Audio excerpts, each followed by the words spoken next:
Hello, everyone. Good evening. Happy Friday. It's a happy hour, and we're live. Yes. Our first live show of 2021, and we had to revisit some of our amazing guests that we had in 2020 to talk about all things communication at work. We Yes. have Denise Marcía from Image Yeah. Girls, and we have Joye Jackson. Hello. Joy. We are so excited because they're always so fun to have on our show. We have good discussion. So they are not strangers to the Career Salon.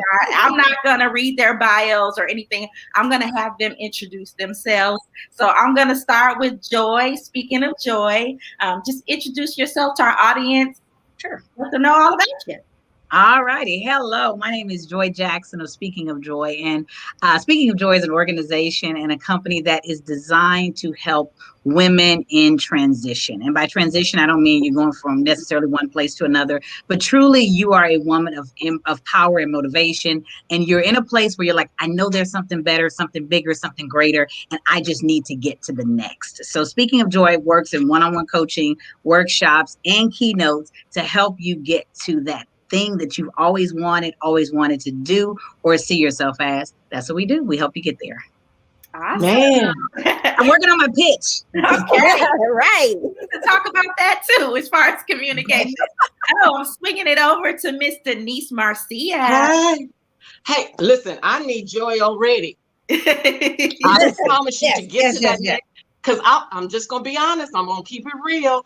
I'm telling you, this whole COVID and pivoting and all of that, I've had a little issue with it. So I'm so glad that we're doing this. I'm Denise Marcía. I have a company called Image Essentials. And what I do, and I'm just going to keep it real simple, what I do is I match your presence to your profession. And so what I mean by that is I simply help you be you in a better and more professional way. So I'm just going to keep it right there, and we're going to chat about how we do that. Yes, thank you so much, ladies. I'm going to swing it over to Carla because I know she likes to kick it off with some good questions, and we'll get into our conversation. Well, thank you all for being here. And we are streaming live on YouTube this year. So if you check us on Facebook, we are also on YouTube. So cool. Let's get into the first question. Let's just open it up with, how have you noticed that communication has changed in the middle of COVID and pivoting to all virtual world? What are some trends that you're seeing? Okay, so I'll start. One of the trends that I'm seeing is that we're really having a hard time moving between professional communication and what we would say non-professional for context here, is because a lot of us are at home. A lot of us are really dressed up from here up and at the bottom. So, the old saying is when you dress up, you speak differently, you walk differently, you interact differently. And so what's happening is I think many of us, because we're comfortable, we're in a comfortable environment, we're at home, we're finding ourselves challenged a little more with making sure that we're always communicating professionally, and not just verbally, but non-verbally, because now you're at home, so you may tend to slouch or, lean over, those types of things that you're mindful of when you're sitting in the workplace. And then even in our communication, our written communication, I know I have to find myself writing emails 3 or 4 times now because I'm listening to television or something else is distracting me. And so before I know it, I'm typing what I'm hearing, or I'm forgetting to make sure that I'm being real, making sure my points are coming over clearly. So I think we're struggling a little more with communication because we're used to also face-to-face, and now we're Zooming and YouTubing and all of this. So now we have to be more mindful to look at the camera, and we have to engage in ways that we never would have had to do if we weren't face-to-face. Yeah. Nicole said those nonverbals now. Yeah, absolutely. We got to talk about that body language and what our perceptions are and how we're received. Through our body language, especially on camera. I mean, I had to go, when you're on camera, for me, I have to get completely and totally dressed. I can't just put on a top. I got to put everything on. I even put on a little smell good today. Can't nobody smell me. But for me, I needed it for me, just to let me know that I am doing something professional today. And, let me just dial back a minute, because perfumes and colognes and things like that in corporate America, we really should be mindful of. And that's like in face-to-face. Anyway, I did it today. Okay. But it's just because it helps me with my professionalism and being dressed and having been in this whole COVID environment for so long. I mean, I had to stop wearing bras, honey. I'm like, what is that about? But when I'm about to be on TV, and I'm going to have a teleconference, it just helps me be a lot more professional and credible, I believe. Yeah, so that whole slouching thing that Joy was talking about, the whole body language and distractions, she's absolutely right. We are so on the same page. We about to say the same things, and I just appreciate you. Well, I didn't put on any smell good, okay? So, so if this becomes a scratch and sniff, you're smelling Miss Denise, not me, because I don't have any on. Okay? Just so we're clear, I don't have on. Yeah, it's not me today. Okay? I love it. So when we talk about communication at work, right? We already talked about the transition in COVID and how we show up on camera, but I think some of the same themes or common issues that come up in person at work also come up, in the virtual world, right? Some people are afraid of public speaking and speaking in front of groups. And even though it's Zoom, and teleconference and things like that, people still get nervous. And it's some differences between how you show up and present yourself, in front of a group, in person, and how you show up and how you present yourself in front of a group virtually. What are some suggestions or some tips or some tricks that you can tell our audience that can help them show up professionally in virtual rooms when presenting as compared to in person? Yeah. Know your audience. Know who you're about to be in front of, I believe, is one of the most important things. If it's going to be just women, just know that you're going to be talking to just women. But if you know that your audience is going to be a mix of professional men, people that especially now, you don't know who's watching this. Right. And so, you have opportunity to slay or nay. And so you want to make the most of this opportunity. And so you want to, and I'll tell you from my theatrical background, I have a degree in theater from Howard University, and I fortunately was able to use it going to Hollywood and doing all this professional acting. But one of the exercises that we've always had to do, because when you perform, whether you feel like it or not, there are certain things that you have to do to bring yourself up. And one of the most important things is to breathe. And that is a tip, is to breathe. Inhale through the nose, exhale through the mouth, inhale through the nose, hold it, exhale through the mouth. Find yourself a quiet space that you can just go into and just think about what you're about to say, and just realize that you are a Black girl who rocks, or you know that you are a powerful person when you are standing before people, or even sitting before people, because obviously you have been asked to come and be a part of whatever it is, whatever the scenario is, you've been asked to be a part of it. So you've got to know that you are great and standing in your greatness. And so you just have to bring the greatness, smile, keep your eyebrows up. You want to maintain contact with your camera all the time, because you're talking to the people, and it's like you're talking to one person, the audience one. And so you just want to keep it up, keep it light, and just do what you do. Right. And just make sure that your shoulders are back, your head is up, and can't nobody do you but you. Yes. Yeah. I think that's awesome. Look, y'all said I love Miss Denise. Yes, we do. And I think the other thing to remember is that we're all on camera. Yes. So you're uncomfortable. If you are, then I'm uncomfortable because I'm trying to say, okay, do I look at Miss Denise?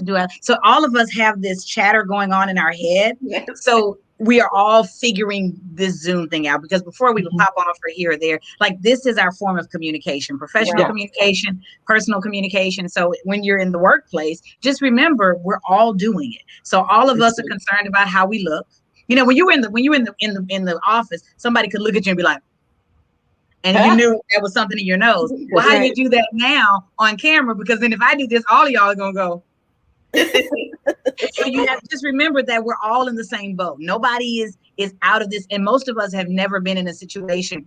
Unless you're like Miss Denise, you're a professional actress. Most of us have never been in a situation where we've had to do this for hours on hours of a day. Yeah. So it's a learning curve for everybody. So we're all trying to navigate it. We're all trying to understand it. So give yourself some grace. If it's not comfortable, give yourself some grace, because we're all figuring out what it means to be virtual all the time. Yeah, absolutely.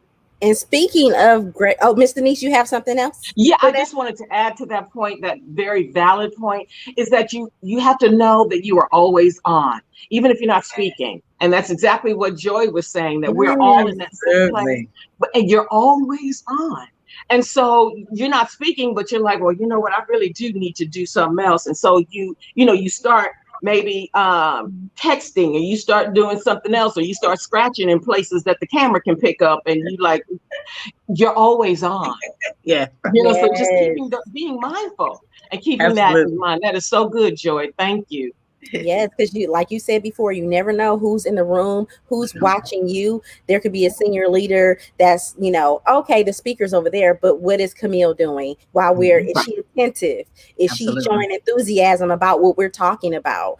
So I think that's, amazing advice. Speaking of giving yourself grace, how much emphasis should be put on professional communication? What I mean by that is, there are some people that are really qualified and they really have the skills to do a job, but when they get in interviews, they have so much anxiety that they cannot communicate that clearly. And sometimes, that gets lost and they don't get the position.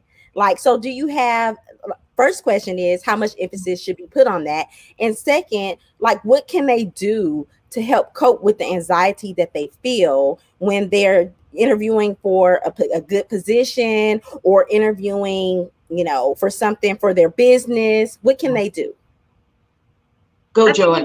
I think you have to practice. I think that, there are some who are gifted to walk in a room, no matter what you throw, they're able to communicate and have, and not just communicate, but communicate so that people can comprehend, because there's a difference, right? So I think that's important. And when you recognize that's not something that you're really skilled at, then I think you need to practice. I think that you need to practice just your body language, practice not saying and well, you know what I'm saying, you know what I mean, right? Like, those are words that are filler words. And the way you eliminate those from your vocabulary is to continue to speak so that you remove those. So you just got to practice. And people don't like to hear that. Record yourself, play back. Because listen, sometimes truth moment, I listen to myself and I have a Southern drawl out of this world. Okay. Houston, Texas, born and raised. So if I talk too long, my words are going to start to slur. And I recognize that. So I have to be mindful when I hear myself to make sure that I'm not doing that. So you've got to practice. And let's be clear, professional communication is a must. You have to be able to do it. And people have lost jobs because they couldn't communicate professionally, and they were qualified. But the truth of the matter is, you have to be able to speak. You have to be able to share your message. Yeah. And all you have when you walk into a room, the resume got you in the door, but what you say in that interview is what gets you the job. And if you don't line up with what's on that paper because you can't articulate it or communicate it well, then you won't get the job. So that means you got to practice. That means get in front of some friends, fire squad, ask me questions, listen to me. What do you think I'm saying? What did you hear me say? Because some of us are really good and we ain't saying nothing. So work through all of that together so that you do find yourself, because it's absolutely necessary. There's no other way for us except to learn how to professionally communicate. You got to do it. Absolutely. Absolutely. You got to know your resume. Yes. Know your resume. I think that's really key. Know who you are. Who are you presenting to this person who knows nothing about you. But not only that, especially if you're in an interview situation, you want to also be an interviewer, because it is always a two-way street. You know, you don't know if you really want to be a part of the company that they're interviewing for. So you want to be able to ask some very poignant questions, some things that are important to you. You know, I think about Cicely Tyson. Oh my God, my heart is still broken. But I think about the fact that she has always said that she would not take a part. She would not take an acting part that was not one of integrity. She wanted to make an impact. And I so appreciate that. So many of us go after the money, but we don't go after what is this job represent? What is this corporation about? What, you know, who do they represent?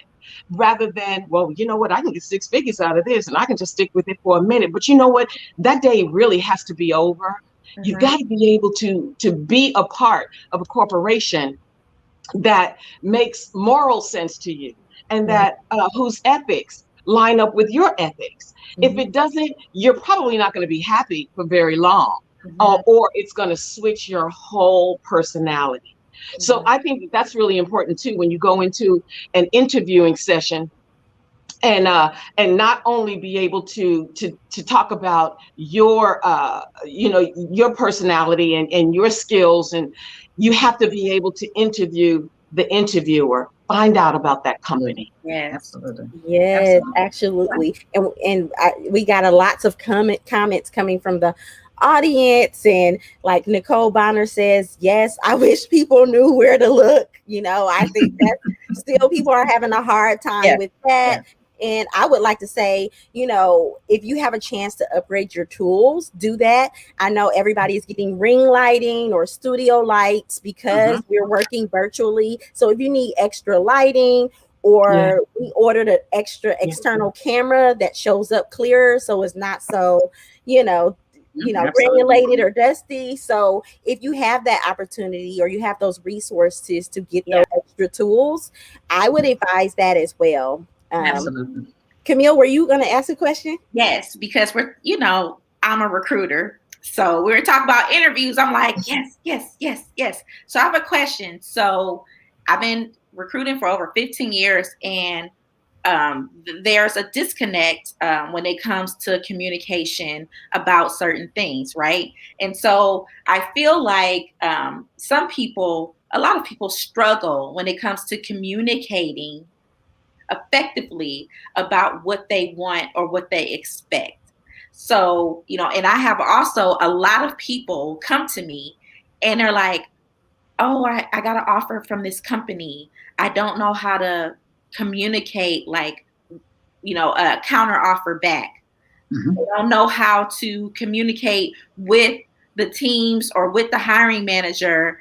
Maybe that offer was lower than what they expected and they want to counter. They don't know how to communicate these things. And one of the questions that Carla and I had on our list to ask you all is communicating with senior leadership or the decision makers within the company.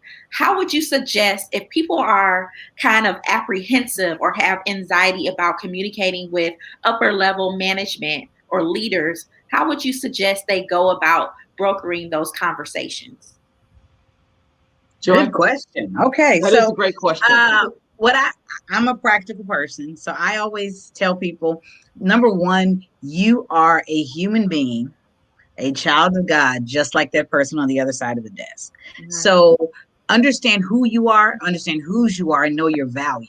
Because when you know your value, you have no problem going in saying, okay, here's what I'm looking for. So you got to be okay with that, and know that if you're at the point where you have an offer in your hand, that means you were selected. Yeah. So that's the opportunity to have the conversation. So that because you were selected, that means you are the person they've chosen to hire. This is the time for you to negotiate. This is the time for you to have that conversation.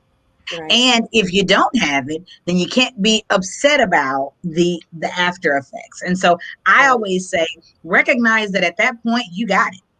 So this is your opportunity, and there's nothing wrong with asking in a nice way. Is this the best you can do? You don't want to say it like that, okay? But there's no, but this is the perfect opportunity to ask that question, to ask about additional compensation or benefits, and then recognize that money is not always everything that you need. So maybe a lot of people go back for money, but they forget about PTO. Yeah. Some of the things to think about. So maybe you don't get it in the money, but maybe you get an extra week of PTO. Maybe you get some additional perks. So don't just look at where the money resides. Look at all those pieces, because a package is just that.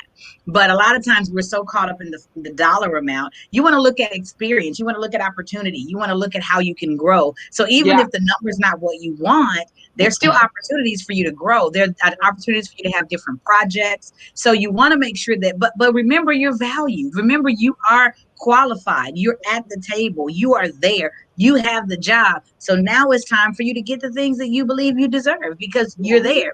And I've never really heard of a person say, I went and asked for a few extra thousand and they rescinded the offer. Yeah. Right. What's the worst they can say except no? Right. Oh, yeah. Miss Denise, do you have anything? Honey, she did the dot period, the end. I mean, thank you, Joy. That was exactly right. I think the only thing that I would add would be, don't jump at the first offer. Never jump in, never take the first offer. That's good. Always sit a minute. Say, you know what, that's interesting. And I've had that opportunity. Actually, I worked at a corporate, in corporate, and they slid me an offer, and I said, thank you. And I was just quiet for a moment. And you know what they say in sales, the first one to speak loses. Yeah. And so I was just quiet, and I knew I was overqualified for this position, but I also knew it was a new corporation, and they needed somebody of my caliber to help bring them to where they needed to be. And they also had more money. So I was just quiet. Yeah. And when they slid me that first offer, I said, well, thank you. I appreciate this offer. You know, I'm going to need a minute. I'm going to get back to you. Can I get back to you tomorrow? And you notice how I just said it.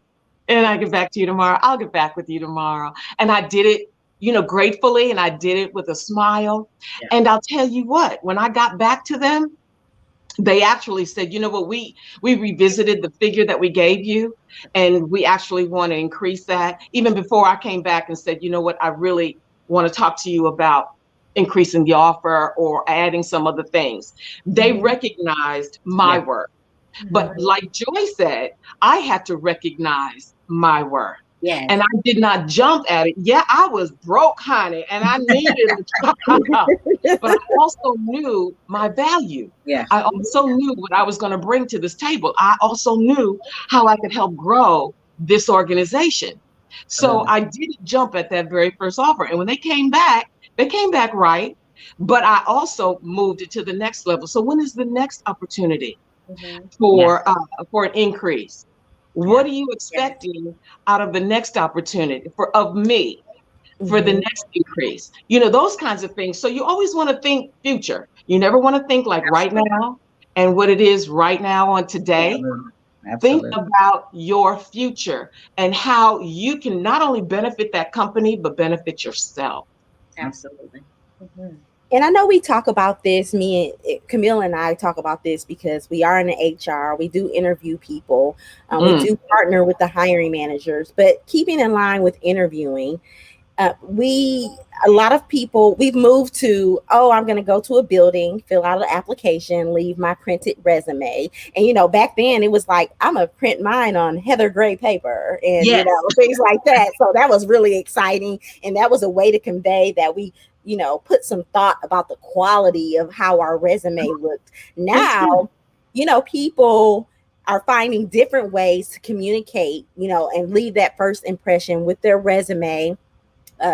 You know, for me, like when I interview during this season, I found myself recording video thank yous instead of sending an email because, you know, we're all virtual. So I gotta do stuff to stand apart, or, you know, crafting messages that are different, not just a simple email. So when we talk about communicating ourselves to hiring managers and new employers, what are some of the things that we should look out for? I know people have the debate going back and forth of whether we should put a picture on our resume or not, or whether we should have kind of like the artistic resume made in Canva with all types of geometrical shapes. And what are you seeing that are kind of do's and don'ts of this new wave of how we present ourselves and make a first impression with the materials that we're submitting? Yeah. So can I say, before your resume hits the office or before the hiring manager gets to it, your first impression is already done. Why? Because of social media. So let's pause and say that they have found you, looked at you, determined a lot about you by your social media page, by LinkedIn, Facebook, Instagram, all of those. They've even looked at your friends and who you're connected to. So your resume may or may not have even made it inside the room based on what you did up front. So let's level set that, because I don't think people realize how powerful social media is and how you can be disqualified at the drop of a dime just for that post that you've made. So once you get past that, your resume is nothing more than your skills. It just shows your skills. I believe when you start putting all that fancy stuff on there, that's smoke and mirrors. Because in black and white, what you've done is there. You don't have to put squares and circles and have stuff flashing across the screen to show me that you were great. If you were great, I'm going to see it in that blurb that you had, that you're going to give me the information that I need. So I believe less is more. I don't mean less by qualifications. I mean less by actually what you're doing on the page, because it's electronic. So nobody has time to visit a Canva, PowerPoint, something flying across. They just need to open it up. And they need to be able to scroll through it. And if you don't get their attention in the first couple of lines anyway, those other 6 pages that you added unnecessarily are going to be read anyway. So I believe that you have to remember that people, and now we're at home, so people are scrolling through 100 of these a day. So so the idea that you're really getting the looks that you think you're getting is probably not true. Yeah. And I love this lady. I love Miss Joy. She's so good. She is so right on point. I mean, it's like she's talking what I'm talking. It's hard talking coming from Miss Denise, I'm telling you. But I want to add to that by saying, know the company that you're applying to. If you're applying to a conservative company, financial industry, or law, or medical, then you bet not put all the whistles and the things on there. Absolutely. You bet not. You have to keep it very, very straight and very, very conservative. And I think what they've gone down to, and you can tell me this, Carla, Camille, have they jumped down to like 1 page? Because there was a time where we could put up to 2-3 pages of stuff that we have done, but don't nobody want to read all that. We just want to know what you're doing today. But I think what Joy said was so incredibly important, and it's our social media presence. Woo! You can make or break yourself on social media. Yes. How many pages you got? You know what I mean? You have to be very aware of the things that you place on social media. You think you just doing your social media to your friends, but baby, everybody see your social media, and that means the employers, absolutely, the VPs, the CEOs. Everybody watches your social media, and actually, they can actually make a decision based on your social media alone.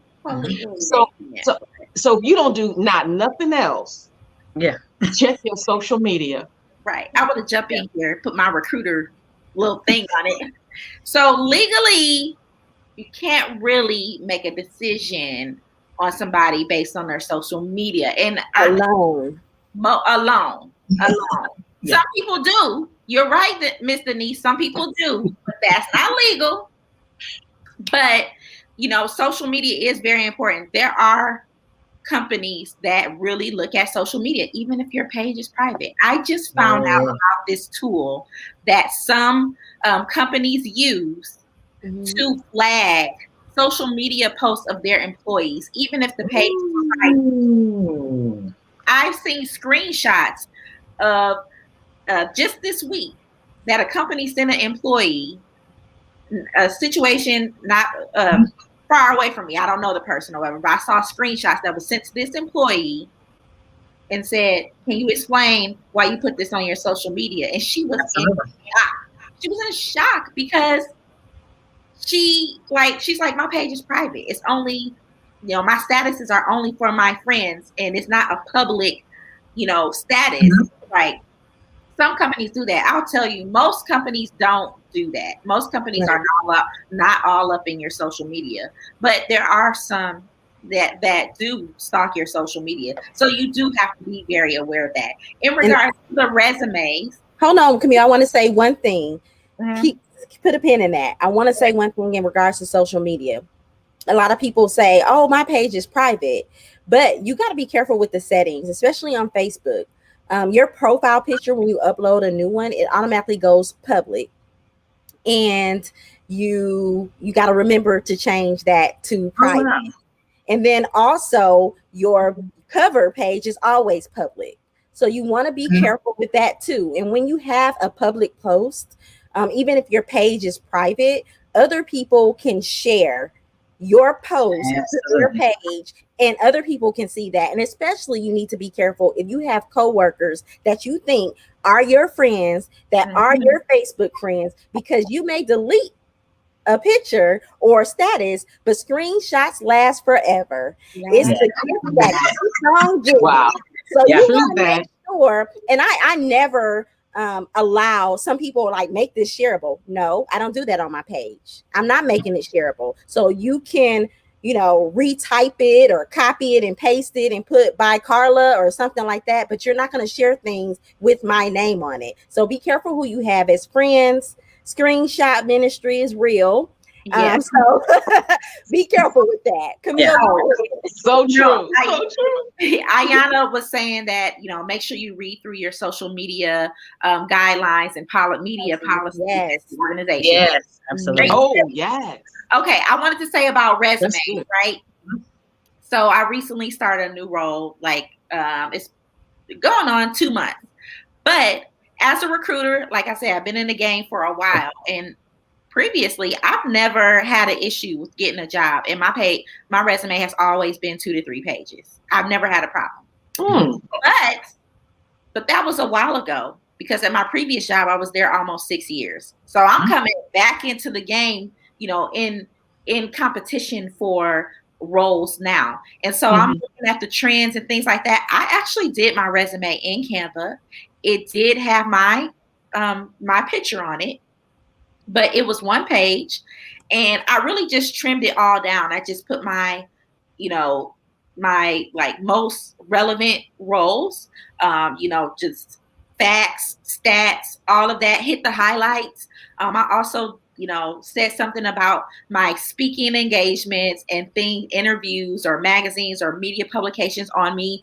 That's we have a podcast or video on building your personal brand. If you all want to go and see that, that's why it's important, right? So you can put the company will see, oh, not only is she a recruiter, she's a thought leader. Oh, we like that. And I'm telling you, it totally made a difference in having that clear and concise 1 pager. But I did add a picture, and like Miss Denise said, it depends on the industry, because I'm in the tech industry. And so I was getting back into the tech industry. So they like stuff like that, more creative, different. One thing I did for a thank you note, like Carla said, you have to do some things to make yourself stand apart in COVID, because it's just the times we're living in. And so for a thank you note, speaking with the team at my current company, I was just seeing they all have kids. Right? And they have littles. And so what I did for a thank you note, I didn't do a video thank you, but I had my son hold up a sign and said, "My mommy really enjoyed interviewing with you. She really wants to see your," whatever the position was, put it in black and white, embedded it in the email, and sent a thank you to the whole executive team. They were like, whoa, this is the best. That is really good. The best. And then I put his name and 2 years old, and he was like cheesing, and it was like it didn't cost anything. It was just thinking outside the box, right? Because we're not in person. I did all of my interviews online virtually. what can I do to set myself apart? So one, I was paying attention. All of them have families. They have kids. Okay, how can I relate to these leaders, right? Yeah. And then two, making sure, like, how can I make myself stand out amongst other candidates? Something that they'll never forget. And so think about that when you're interviewing. Think outside the box. Like Carla does video interviews. That wasn't my thing. I used my kid and I used my kid too. On another one. That's a great idea. Those are absolutely great ideas. Yeah. Absolutely great ideas. So I want to go back to filler words. Yes. So we have some people that say, you've been a professional for 20 plus years. You shouldn't be saying and my filler word is still I guess I'm loyal to the game. I'm loyal. So it's still Camille over time has transferred from like and now she says and things like that to fill her words. So how detrimental is that to communication? And I know you gave some tips on, a few tips on how we can overcome that, but how bad is it? And are people in this day and age really concerned about your ums and uhs? And, give us some tips on that or your opinion. Miss Denise, you go first. Joy, you are hilarious. You know what? It depends. I promise you, it just really, really depends. Now, if you're just thinking, but your whole, your rhythm of speaking, beyond the filler words, even the rhythm of speaking can just put somebody to sleep. And that person is thinking of the next thing that they want to say, but they've slowed their rhythm down to such a degree that you're like, okay, you know what? You might as well put an in there and think, because it's just, you just making me crazy. But you did that on purpose. That's on purpose. I don't think that it's that big of a deal unless you have, and here's the key with having good friends. Everybody need one or two. Somebody that can say, you know what, I just saw you on that video and you were fabulous. Can I just offer one thing? Do you realize that you said 468 times within, and I'm like, for real, thank you for sharing that with me. I really appreciate that. You need people to help you like that because you don't know what you sound like. I think my voice is just so deep that nobody understand what I be saying when I be saying it. I just feel like, Bill Harry told me sometimes. And so I'm aware of that. And, and I've been told that, sometimes you just speak from your gut. Yeah, sometimes I do. So I have to make sure that I bring, my level up when I'm speaking, especially when I'm speaking to a crowd of young people. I typically go to colleges and universities and I share business etiquette skills. And I've got to know how to go up and down and to use the power of silence to gain attention. So it's all about the way in which that you communicate. I can just start a sentence and stop. I will start telling you, this is what you and that table that was talking, everybody's gonna stop and turn and say, well, what? Why does she stop? It's the power of silence. And so, you can use those kinds of tools to help you even as you think, knowing your audience, watching your audience. If you see people starting to do distractive things and they're looking down or they're texting or, it's like, okay, all right, baby, I'm going to be right with you. All right, okay. You're like, okay, you know what? I'm going to have to change the timbre of my voice just to get my last little points in. Absolutely. Joy? No, listen, that's all communication 101 there, because knowing your audience is essential in communicating.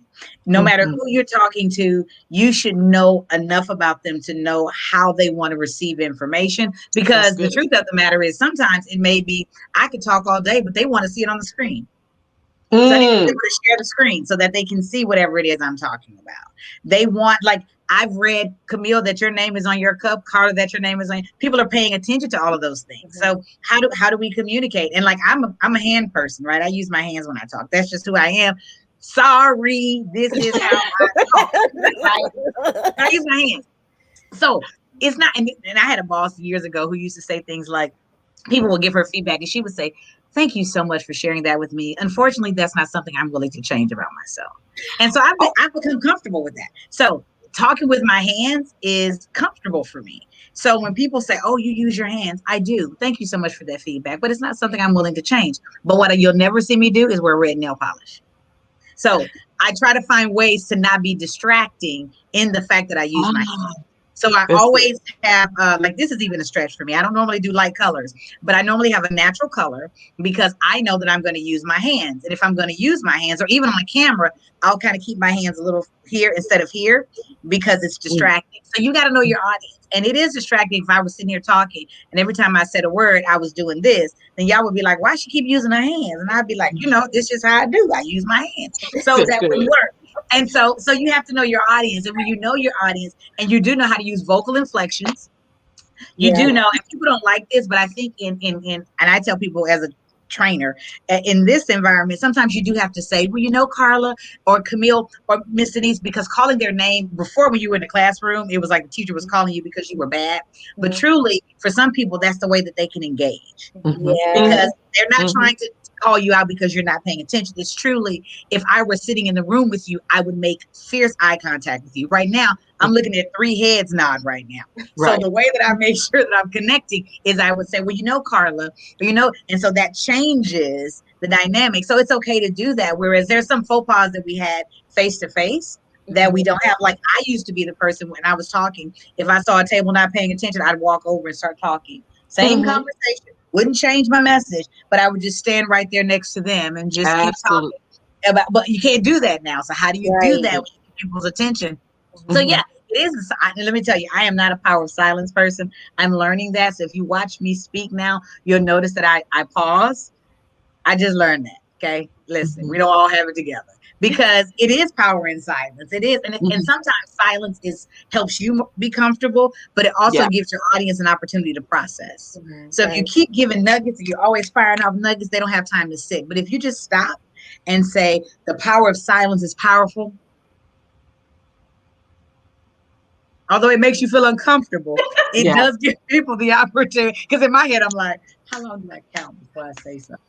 But it does help people. It does. Even on virtual, give people an opportunity, especially people who are taking notes, give them a chance to write it down. So say, okay, I'm going to pause right here. Even if you want to say it, I'm going to pause right here so you can take these notes. So good. And that helps. That really does help. And I want to say something in regards to that. Communicating, sometimes we can have traumatic things happen that changes our communication skills. And sometimes I think a part of communication is also being self-aware, not only looking for people to give you feedback, but also noticing. I had a traumatic experience last year and it changed the way I communicated. And so I had to start all over with practicing and using all these tips and resources that Joy and Miss Denise are talking about. And I actually had to reach out to Joy because I noticed it, and I noticed that I was stuttering. And I've never stuttered before, but because of that traumatic event, I just couldn't get myself together. I couldn't get a thought out.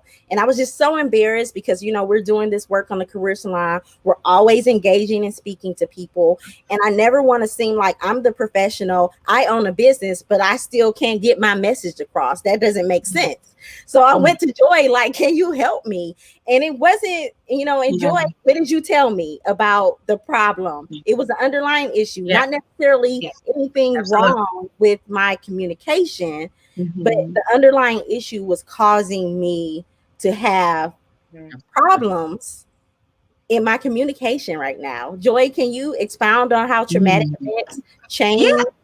I think people don't realize that how we show up is based on experiences. So how you show up, how you communicate, how you ask questions, how you interact, all of that has come from experiences, from situations. So if you find yourself in a situation where you're like, oh my God, I don't feel like I'm communicating first, let me tell you that you're probably a lot better than you think you are. We are our worst critics, right? We are our worst critics. So I'm going to watch this later and say, oh my God, if Joy picked that cup up one more time, you're gonna find something wrong with it, right? You're gonna look at it and say, man, you're gonna find, because we're our worst critics. So give yourself some grace first. Give yourself some grace. It's not nearly as bad as you think.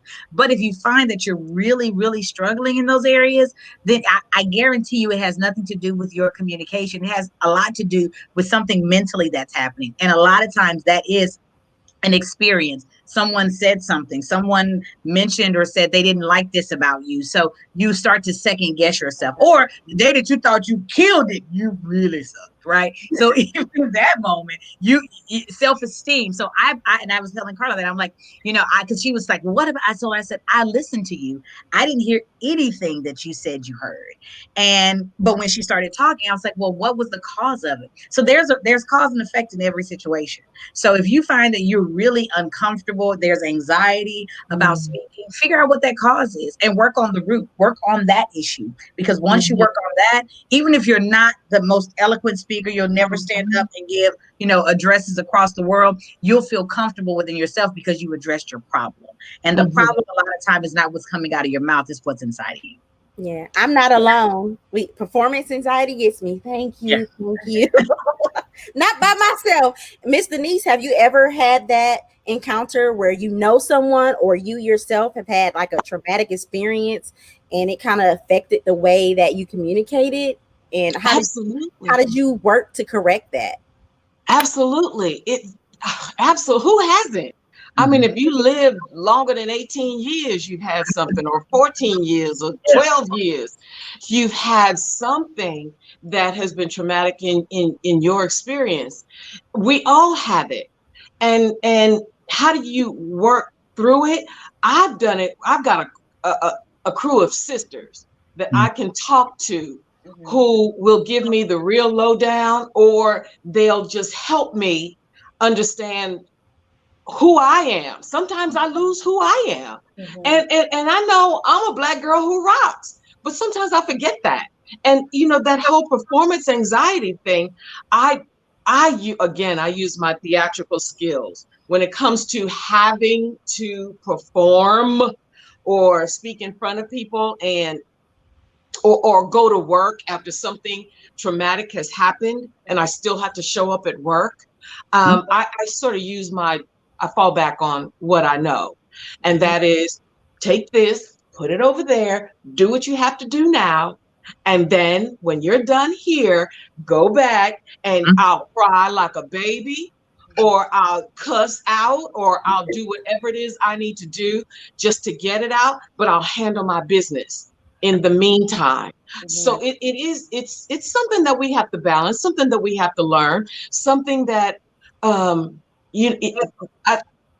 the tool is, I'm thinking the tool might just be to try to put it on your back burner for a minute. Whatever that thing is, just put it on the back burner. I had an opportunity to, when you were talking about the whole stuttering situation, to have a session with a CEO who contacted me about his stuttering situation. And the reason he was stuttering was because he was put into a situation with city council that put him at such a degree of being unsettled with who he was. So I basically just sat there and said, so tell me a little bit about you. Who are you? And when he was able to articulate who he was, he began to get himself back, if that makes any sense. Yeah. He began to realize, you know what? I'm a CEO. I got a whole company of people I got to run, and I can do this thing. See, so it's really about self-awareness again, you know, and being able to put this other thing aside momentarily. Because I'm sure when he went home to, you know, to his wife and they went to their thing, he was in a whole nother zone. But when he was with me and I just asked him, so what are you about? What do you do? Do you realize who you are? You are a chief executive officer, dude. You know, and I just sort of had to break it down for him. Sometimes we need that. We need somebody just to break it down for us about who we are. Yeah. Yeah. So guess what? We're almost to the end of our time. It went so fast. Yes, it went so fast. But we want to talk about one issue: code switching. And corporate America and just the whole business world giving range or holding space for people to be their full selves at work. And I know that some Black people specifically code switch all the time based on they speak one way outside of work, like, hey girl, how's it going? Then when you go to work, hey, good afternoon, how is it? Like, you know, like code switching. Like, do you think we should do it? I mean, I know there's a time and a place for everything. What are your thoughts quickly around code switching? Go, Joy. I mean, I think we all do it. I think we do it in so many ways in our lives that we've highlighted corporate, but the way I talk to you guys is not the way I talk to my children. The way I talk to my girlfriends is not the way I talk to my husband. So we code switch all the time. We just don't call it that. Yes. The way I talk to my pastor is not the way I talk to. We code switch all the time. I talk to my mom a certain way. And I might even say, hey, girl, but I ain't going to be like, listen, sis. You know, I'm not going to talk to my mom like that. And some people do, but I don't. So I think if we're really mindful, we're code switching all the time. It's not a thing as much as we think it is. Now, do we go to work and turn on our professional selves? Absolutely. And you'd be a fool not to. You'd be a fool not to speak properly. I mean, and I speak like this all the time. So I don't consider when I walk into an office code switching. Now, I may not draw my words out as much. I might not be as loud. I might not, but you might catch me doing that too. I feel like we focus so much on the fact that we can't be our authentic selves. And if that's the case, then that's your issue. Because I'm joy every time I show up. Now, there are different levels of joy and different layers of joy. So it might be the layers that you get. So you might get the speaking of joy, or you might get Joye Jackson, or you might reach back and get Joy Giddings. You know, you never know. But they're all layers who made me who I am. So I don't consider it code switching as much as I've got to turn anything off, because if I have to turn it off, that means I'm turning on. And I never want to be a person that I'm turning on. I never wanted to be that. I always want to be myself. I want people to say, no matter where we saw Joy, she was who she was. She was authentic. Because, and even I had a post that said there's a difference between transparency and authenticity. And people don't recognize that there's a difference. Authenticity is showing up who you are. Transparency is saying, I'm going to let you see everything. But even in letting me see everything, you may not be authentic. So I don't think I think we code switch more often than we recognize. We just only highlight the corporate and the business side of it. You're right about that. I never thought about it that way. Yes. Right. She's right. She's absolutely right. I mean, we do it. You all are twins. You have a language, and you can talk to each other in a way, and then you come out to me and Miss Denise, and you speak totally. That's code switching. Yeah, that's true. That's code switching. By definition, it's code switching, but we don't want to call it that. But it's code switching. That's all we do. Think about the conversation we had before we went live. Code switching. Done. Okay. I'm dropping my finger. That was a not period at the end. I love her. Oh my God. What do you think, Miss Denise? It is, honey. I ain't got nothing else to add to that other than she's right, honey. She's I'm with you 100%. You can call it what you want. But we do. I'll pivot this question to you, Miss Denise. But I agree with Joy, and I love what she just said.